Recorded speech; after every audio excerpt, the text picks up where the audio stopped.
Welcome to the Let's Get Entrepreneurial podcast, your go-to resource for navigating the world of entrepreneurship. Today, we delve into the dynamic world of business accelerators, a pivotal force in today's entrepreneurial landscape. Business accelerators are intensive, mentorship-driven programs designed to boost the growth of early-stage startups. They provide guidance, resources, and support to help startups scale rapidly and navigate the turbulent waters of the business world. The Let's Get Entrepreneurial podcast is your ultimate launchpad for igniting ideas and skyrocketing your entrepreneurial dreams. Tune in, buckle up, and let's unleash the entrepreneurial spirit within. Your two hosts will be Professor Gary Palin and serial entrepreneur Ryan Budden. Hello, Ryan. How are you doing today? I'm doing brilliantly. What about you? I'm doing very well. I understand you're back in your hometown. Back in Nashville, that's right. Happy to be home, but missing Wyoming. I can hear that. So you had a good time. Yeah, it's always fantastic. Excellent.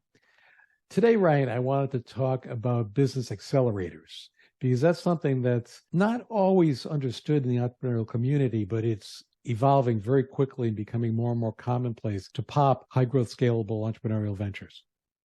They've been around for a while, but they're becoming trendy, if you will. And basically, those that aren't familiar with accelerators, it's an intensive mentorship-driven program, and it's designed to boost the growth of early-stage startups. Right. Think about going to boot camp for a business. Right. And they provide guidance, resources, and support for these startups. They started taking shape in the early 2000s. Their evolution over time, initially, they were heavily tech-focused. Over time, they've expanded to a wide range of industries. They absolutely have. And just so we're not losing anyone, you often hear the term incubator and accelerator switched. The difference with an accelerator is typically a shorter term. It's a few months. It's very, very intensive. And its emphasis on rapid growth and scale of a business, where incubators tend to be longer term support, often lasting over a few years. And they nurture early stage startups, very often from ideation, and they provide workspace, mentorship, and resources. The accelerators, though, tend to be becoming, as you said, more and more trendy. And because they've expanded to a wider range of industries, are becoming of more interest to startup entrepreneurs. Absolutely. And there are some amazing businesses coming out of accelerators that are popularizing both the businesses and the accelerators that they went through. The typical structure is a shorter term, can range for as little as a few weeks to a few months. But the focus very much is on that mentorship, also networking opportunities, and then education via workshop and events. Within that, then they provide resources, office space, administrative support, and a technology infrastructure. At the end of that, there's potential funding in the form of seed funding in exchange for equity with accelerators. Yeah, and that's the model that I think is attractive to a lot of people, is you get this hyper focus throughout the accelerator process, and then the accelerator itself is teeing you up to get in front of investors that have a pre-notion of what businesses are going to be there that I think drastically increase the chance of actually getting funding. Now, someone that's interested, the first question they probably will ask is, well, how do you get into an accelerator? The answer is you have to apply to get into the accelerator. And it typically involves filling out an application form, and you have to provide the details of the business, your team, and what the product service will be. Very often it's followed by rounds of interviews from the people driving the accelerator, and very often it's involved with an elevator pitch associated with that. When they are analyzing them, they're looking at unique value propositions, they're looking at team strength, scale potential, they're looking at innovation and what disruption you have, and what's the market viability. Yeah, another big thing that they're looking for is oftentimes you hear the word cohorts associated with accelerators. So an accelerator will specialize for a cohort. If you're in the process of looking at accelerators, it's important to understand if they are putting together a specific cohort or they're just accepting businesses on a rolling basis. And you have to understand, I think that unique value proposition is key when you're looking, is an accelerator for me? Because if you're looking to create a Me Too type of business, then accelerators would not be the path that you would choose. Right. They're looking for innovative startups. They're looking for the gazelles, the future gazelles. The advantages of being in an accelerator for startups is one is they increase your credibility. If you're in one, especially one of the name accelerators, your credibility skyrockets. There's a higher potential for investments by being affiliated with an accelerator. The mentorship is under one roof. That can be very, very valuable to you. And as I mentioned a few minutes ago, the networking opportunities can be key, and that's long lasting. And is a very structured environment, which could be a pro or a con, depending how you're looking at it. Absolutely. That, and it's just an intensive. Any small business that's really looking to get serious can benefit from being put in a scenario in which your entire focus is solely around that business. All the interactions you're having are around that business. Everyone's excited about it. So putting yourself in that headspace on top of all the other benefits that you've just mentioned can be amazing for a startup. That is one of the challenges also, is the time commitment. Basically, you have to be 100% in, and you are segregating yourself from the rest of your life for a period of time. I don't want to make any definitive statements, but I believe most accelerators are in person. I'm not familiar with any major accelerators that are virtual at this time. I think there's a slight movement trend towards virtual, but I don't know of any name accelerators that are moving virtual. They really want it to be an all-encompassing, deep immersion of let's pop and scale your business. Exactly. And being in person for that can be critical. Yes. And also you have to understand intensive workloads. This is not for the mild or the weak. You are going to be putting in a tremendous amount of time. It is almost like going to a boot camp in the military. Yeah, that's the way I've had it described. And I've actually consulted for a couple of businesses that have been inside accelerators. So I've gotten a little bit of that taste myself. Entrepreneurs that are hesitant to give up equity, that would be a downside, because there are equity trade-offs with being an accelerator. That is an expectation. Yes. The size of your business and the accelerator itself will determine how much that equity is. But most of the time, there is an equity component to it. That's how they're attaching their name to your business. Another challenge that entrepreneurs will be facing is, and I would advise them to very carefully look at this before deciding if they want to go into an accelerator and which one. Is there an alignment with the entrepreneur's business goals and values with that of the drivers of the accelerator? Right. Yeah. You are being molded by that accelerator program. So if you don't like what's coming out of that accelerator program, you're probably not going to like the blueprint they're applying to you. Typically are a one-size-fits-all approach, and that can be a downside. Right. And of course, they mold that one size to your business model, but it is a blueprint they're applying because that's their expertise. They have a system that works. Ryan, before we continue with today's topic, we're diving into the Janus Entrepreneurial Report. What makes this assessment so unique? Well, Professor Palin, the Janus Entrepreneurial Report is a game changer. It's not just another test. It's a comprehensive tool that evaluates your entrepreneurial leanings. It's like having a personal coach for your career. That's fascinating. How can someone benefit from using the Janus Entrepreneurial Report? It's a great question. The Janus Entrepreneurial Report helps individuals identify their tendencies in terms of entrepreneurship.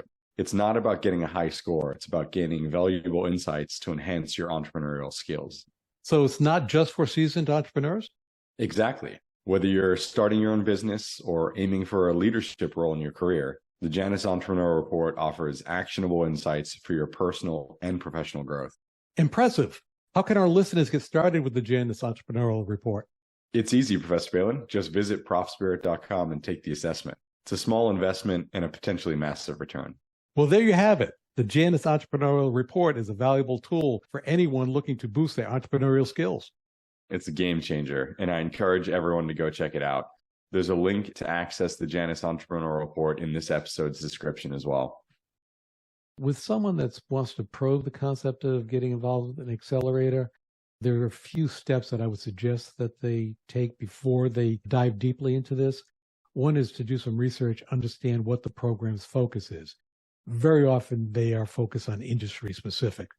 Like with anything else, you want to do your due diligence. I would suggest they seek feedback from alumni of the accelerator.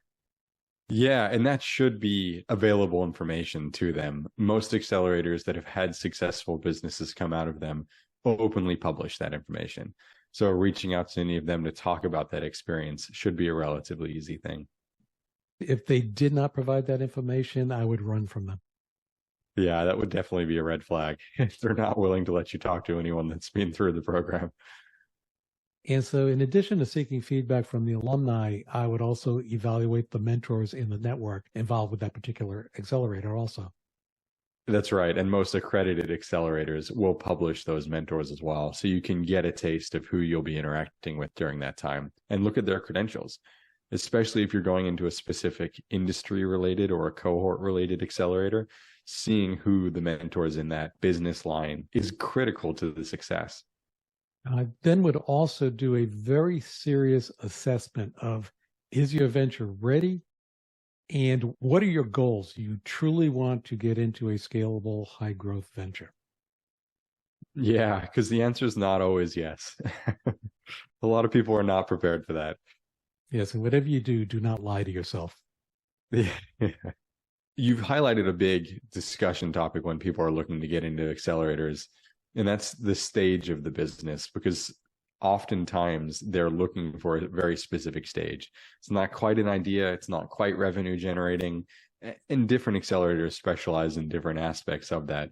So making sure that you're aligned with that or understand that you're behind the curve or ahead of the curve so you can bridge that topic when you're applying for the accelerator. I would also advise an individual to consider the program's term and conditions, and they may want to have their attorney review the terms and conditions to see if there's anything restrictive that could be problematic down the road. Yeah, absolutely. Especially if it's not one of the big name brand accelerators. Understanding exactly what you're giving up to become part of that is huge. It's probably the first major contract that you'll sign if you haven't already employed people. Yeah, and speaking in terms of giving something up, I would look at the opportunity cost. So you're going to say spend 3 months in an accelerator. What could you do with those 3 months if you weren't in the accelerator, and compare those? Yeah, and be realistic. Yeah, 3 months goes by very fast, doesn't it? It does. I think we all believe we're going to do a lot more every quarter, every 3 months. Some of the more well-known accelerators are Y Combinator. They're in Silicon Valley. They pop Dropbox, which probably most of our listeners would be familiar with Dropbox. Techstars is another one. They have locations worldwide. SendGrid is one of their famous alumni. 500 Stars has a global presence, and they have done Credit Karma is one of their success stories. Probably your local entrepreneurship center has some sort of an accelerator. They really are becoming prolific, and each one offers a unique product. Now, what do you think the future of accelerators are, Ryan? It's a good question, actually. I mentioned that I don't know of any big name brand accelerators that are virtual. I assume that will become part of it. I can see the argument for that not happening, but we live in a world that's becoming more and more virtual, and that's just a reality. So I can see that happening. I can also see the resources that they have available to them becoming better and better. The world is moving more heavily to a technology-based world. Having that expertise can continue driving businesses. Yeah, and with that, I think in the future, you're going to see a much deeper integration of AI and data analytics. Absolutely. That's the core of most businesses now, have some sort of data analytics program, whether that's all the way to AI and machine learning, or whether it's just getting smarter about the information that they have. And I'm curious to see if they have a greater emphasis in the future on post-accelerator support.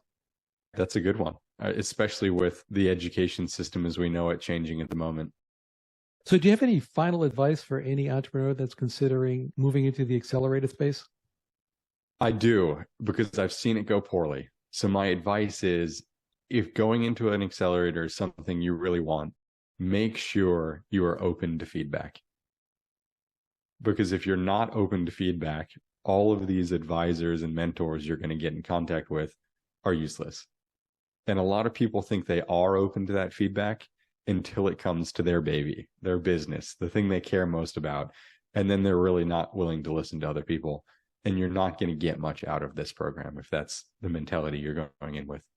Being open-minded is key to the whole path of entrepreneurship. And that is an obstacle that many people have. Very often ego gets in the way. Absolutely. It is the thing that most entrepreneurs care most about. So it's understandable, but it is a difficulty. Yeah. And also I would advise individuals to do their research, stay true to their vision, and understand the time commitment. Absolutely. Well, once again, that sounds like a game plan. Let's get entrepreneurial. Let's get entrepreneurial. As we wrap up another episode of the Let's Get Entrepreneurial podcast, we extend our gratitude for your presence and attention. Your dedication to the entrepreneurial spirit fuels our passion for creating this podcast. Check out profspirit.com to discover resources and courses designed specifically for innovators like you. Stay on the cutting edge by following us on Spotify, Apple Podcast, YouTube, and other platforms as it is released. Until then, keep the entrepreneurial flame burning.